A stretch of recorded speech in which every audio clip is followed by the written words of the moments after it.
మీ judgement తప్పైన సందర్భం ఉందా? తక్కువ అండి, తక్కువ తక్కువ, చాలా తక్కువ.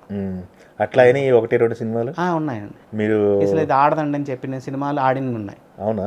మర్చికి ఆడుతుందని చెప్పి ఫ్లాప్ అయిన సినిమాలు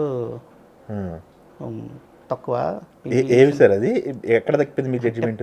జడ్జిమెంట్ అని అంటే ఆడియో పెద్ద హిట్లు అయిపోతాయి. అవును, హిట్లు అయిపోయి ఆడేస్తుంది సినిమా. కొన్ని సినిమాలు అలాగే మేము మిస్ఫైర్ అయిన ఉంటాయి. అవును. ఆడియో పెద్ద హిట్ అంటే గుర్తొచ్చింది నాకు. ఆడియో అంటే ఆంధ్ర వాళ్ళ గుర్తొచ్చింది సార్. ఆంధ్ర వాళ్ళ ముందే చెప్పానండి, నాకు నచ్చలేదని చెప్పేశారా? నాకంటే సరే అంటే ఆయన క్యారెక్టర్ వేరే ఇంకొక క్యారెక్టర్ ఉంది చూడండి, ఆ క్యారెక్టర్కి ఆయన చిన్న పిల్లోళ్ళలాగా అనిపించాడు నాకు. Father character. ఓకే. యంగ్ కుర్రోడిని అలాగే వేయడం నేను కనెక్ట్ అవ్వలేకపోయా. ఆ బిగ్గులు ఇవన్నీ అంటే నేను చూడలేకపోయాను. అది చెప్పాను ఆయనకి, సార్ ఇది ఎందుకో నాకు తేడాగా ఉందని. నేను జగన్ గారికి ముందే చెప్పాను, అది చెప్పాను, సూపర్ చెప్పాను, చెప్తాను. ఓకే. ఆయన తీసుకుంటారా? అయ్యో చాలా చాలా మంచి డైరెక్టర్ అండి, చాలా పాజిటివ్గా ఉంటారు ఆయన. ఆయన సినిమాలు పోకిరి దేశముద్ర వరకు అన్ని సినిమాలు చేశాను నేను. ఆయన చాలా పాజిటివ్గా తీసుకుంటారు, ఎడిటర్ వదిలేస్తాడు ఆయన, అసలు ఎడిటింగ్కి రారు. పోకిరి పరిస్థితి సార్, ఆయన ఇండస్ట్రీ హిట్ కదా అది. ఆ రోజు మీకు ముందే హిట్ అని ముందే చెప్పామండి మేము, మంచి సినిమా అని చెప్పాము ముందే. ట్విస్ట్ నచ్చిందా మీకు? ట్విస్ట్ అని కాదు, క్యారెక్టరైజేషన్ చాలా బాగుంటుందండి. మహేష్ బాబు ఫస్ట్ నుంచే క్యారెక్టరైజేషన్, అతను ఒక చిన్న ఆ క్యారెక్టరైజేషన్ చాలా గ్రేట్ క్యారెక్టరైజేషన్. ఆ సినిమాకి డిస్కషన్ ఎలా ఉందంటే, పోకిరికి అందరు సినిమా చూసి రిలీజ్ అయిన తర్వాత కామెడీ తీసేయమన్నారు, బ్రహ్మానందం గారు కామెడీ తీసేయమన్నారు, ఆ బిచ్చగాడు కామెడీ. మేము అడ్డుపడ్డాం.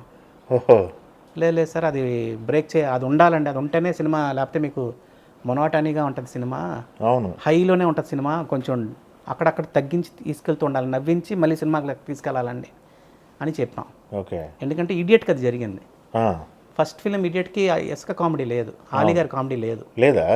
లేదు. తర్వాత యాడ్ చేశారా? సినిమా చూసిన తర్వాత అందరం బాగుంది, సీన్ బై సీన్ చూస్తుంటే బాగుంది, ఫ్లోలో చూస్తే తలనొప్పిలాగా అనిపించింది మాకు, హెవీగా అనిపించింది. లెంత్ తక్కువ, 2 hours హెవీగా ఎందుకు అనిపించింది అంటే, అప్పుడు ఆయన అన్నారు, మణిరత్నం లాగా బ్రేక్ చేసి వెళ్దామా, ఆయన సినిమాల్లో కామెడీ అసలు సంబంధం లేని కామెడీ వస్తుంది ఒక 2 నిమిషాలు, అలాగ ఆపి వెళ్తే ఏంటి అని అన్నారు.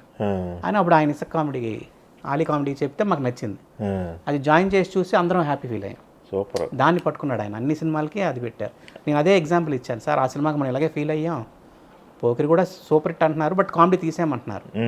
వద్దొద్దండి, అది సినిమాని తీసుకెళ్లే విధానం, అది మనం ఎందుకు దాన్ని వదిలేసుకోవడం అంటే, అప్పుడు ఆయన వదిలేశారు. ఓకే. చాలా పాజిటివ్గా ఉంటారు అండి, చాలా నమ్ముతారు ఆయన, టెక్నీషియన్ బిలీవ్ చేస్తాడు. అది మీకు దొరికిన డైరెక్టర్ కూడా కెరీర్ స్టార్టింగ్ నుంచి మీకు వచ్చిన డైరెక్టర్ చాలా మంచి డైరెక్టర్స్ అండి. తిరుపతి స్వామి అవ్వచ్చు, గణేష్ డైరెక్టర్. అవును.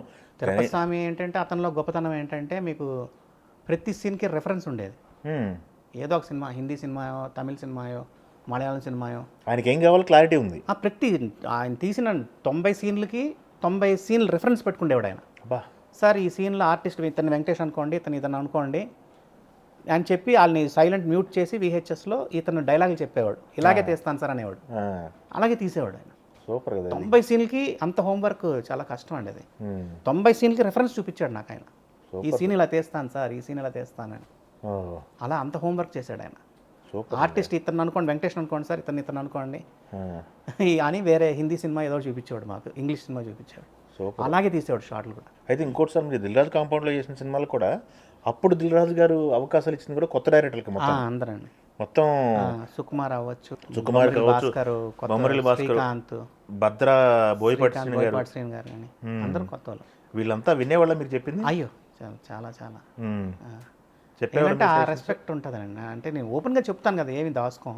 అవును. కొంతమంది ఎక్కడో హర్ట్ అవుతారు, ఏంటండి ఇలా అంటున్నాడు, సినిమా బాగుందంటే వాళ్ళకి నచ్చుతామండి, బాగాలేదని చెప్తే మనం విలన్లా కనబడతాం. అవునవును. బట్ రిలీజ్ తర్వాత ఆ రిజల్ట్ చూసి వాళ్ళు మళ్ళీ మా దగ్గరకు వస్తారు అంతే.